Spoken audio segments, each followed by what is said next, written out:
Oke guys, assalamualaikum warahmatullahi wabarakatuh. Welcome back to my channel. Apa kabar kalian semua seluruh subscriber setia di channel kita hari ini? Aku pengen ngedoain dulu kalian masih dalam keadaan sehat walafiat dan masih tetap semangat tentunya.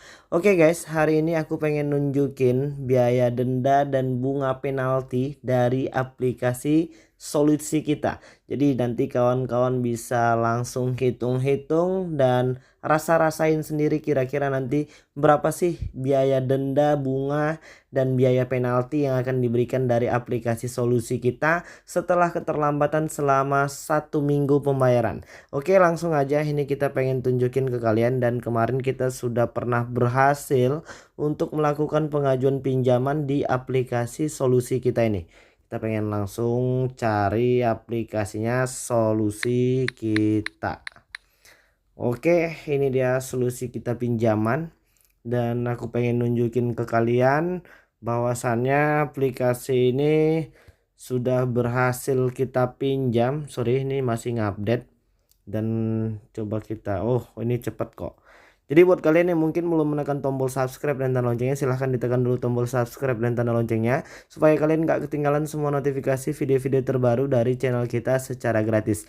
Dan jangan lupa untuk ngikutin terus channel ini karena di bulan depan kita bakal ngadain yang namanya giveaway, dan kita akan berikan puluhan handphone Android secara gratis kepada subscriber setia yang mungkin nanti beruntung ya dan berhasil menjadi pemenang. Caranya cukup gampang, kalian tinggal ikutin terus channel-channel ini dan jangan lupa untuk menekan tombol like-nya, dan akan kita undi nanti secara manual dan akan kita umumkan secara live streaming. Jadi ini resmi tanpa settingan. Siapa yang beruntung maka dia akan keluar jadi pemenang. Oke, langsung aja, nggak perlu panjang lebar, yang penting kalian tahu dulu ini berapa sih biaya bunganya setelah keterlambatan. Kemarin ini jatuh temponya waktu pembayarannya itu di tanggal 25 Februari dan ini sudah masuk di tanggal 3 Maret. Berarti sekitar ada 8 atau mungkin ya 1 minggu ya, lebih kurang ya 6 hari ya. Nanti kalian bisa melihat sendiri, dan aku pengen nunjukin rincian biayanya itu. Ini dia. Jumlah pinjamannya 1.400.000 dengan dikenakan bunga itu Rp249.060, dan di sini dikenakan juga bunga penalti sebesar 147.000. Ini waktu pembayarannya tanggal 25 dan ini sekarang tanggal 4 Maret ya. Sekitar 1 minggu pas ya. 7 hari ya. Dan aku pengen nunjukin juga ke kalian. Sini dia di 10 di Januari 2 Januari kemarin itu udah lunas. Jadi dia setelah pelunasan langsung ambil kembali ya. Dan jumlah pinjamannya 1.600.000 selama pinjamannya 35 hari. Di sini bunganya masih nol ya. Jadi kalau seandainya kita nggak bayar, di situ jumlah keterlambatannya 2 hari dan bunga penaltinya dikenakan 96.000.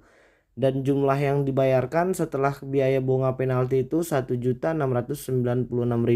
Di jumlah pinjaman awal itu 1.600.000, karena dia keterlambatan selama 2 hari itu bunga penaltinya 96.000. Kamu bisa bayangin setelah jumlah keterlambatan 2 hari itu bunga penaltinya 96.000. Mahal, mahal, mahal. Jadi buat kalian yang masih pengen minjol, kalau aku sih lebih baik nggak usah lah ya. Mending kalian bersabar dulu ya. Kalau memang benar-benar mepet, carilah bantuan lain ya, alternatif lain, karena di balik kemudahan pinjol ini pasti ada kesengsaraan nantinya ketika kalian memang belum bisa bayar atau telat bayar atau mungkin gagal bayar. Pasti ada konsekuensi yang akan kita terima. Di sini kalian bisa melihat sendiri setelah keterlambatan 2 hari itu bunga penaltinya 96.000. Kalau dibagikan 2 itu sekitar 48.000. Mahal kan, sayang uangnya udah 50 ribuan. Jadi itu untuk di Januari kemarin. Ini untuk di Februari, di situ bunga penaltinya setelah keterlambatan 1 minggu ini kalau nggak salah bunganya melonjak menjadi Rp249.060 dan bunga penaltinya Rp147.000. Jadi pasti banyak juga pertanyaan yang masuk ke kita itu tentang debt collector ya. Sampai dengan sejauh ini kalaupun masih ada, itu hanya di kota-kota besar dan untuk aplikasinya memang sudah benar-benar besar.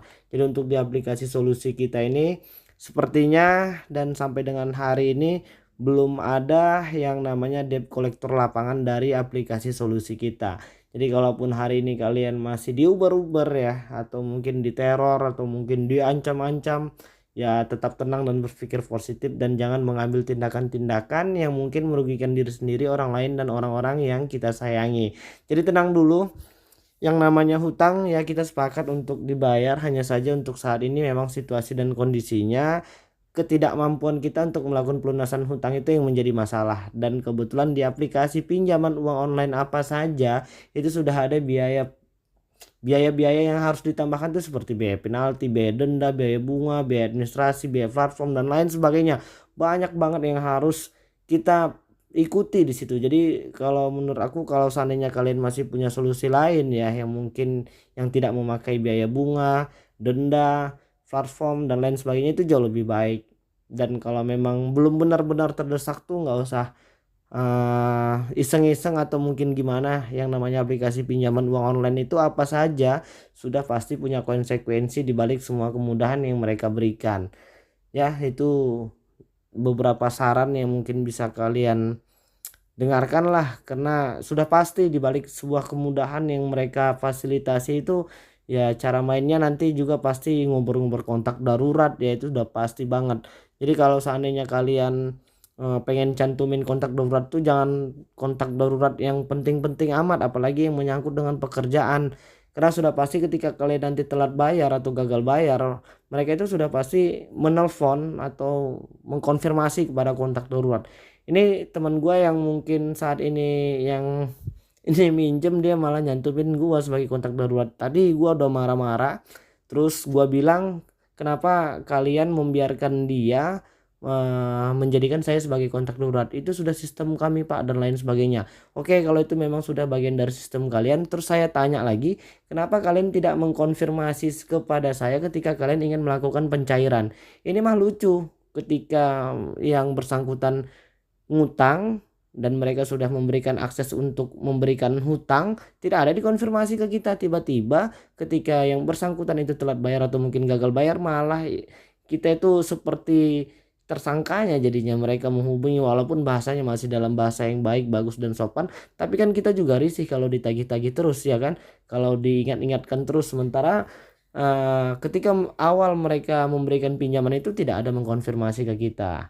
Jadi kalau hari ini kawan-kawan yang telat bayar atau mungkin gagal bayar, kalian bisa konfirmasilah kepada kontak darurat ya, supaya nanti kawan-kawannya juga bisa memberikan jawaban yang mungkin agar mereka juga tidak terganggu. Oke, jadi mungkin itu dulu ya yang bisa aku sampaikan, dan mudah-mudahan video ini bermanfaat untuk kita semua. Assalamualaikum warahmatullahi wabarakatuh.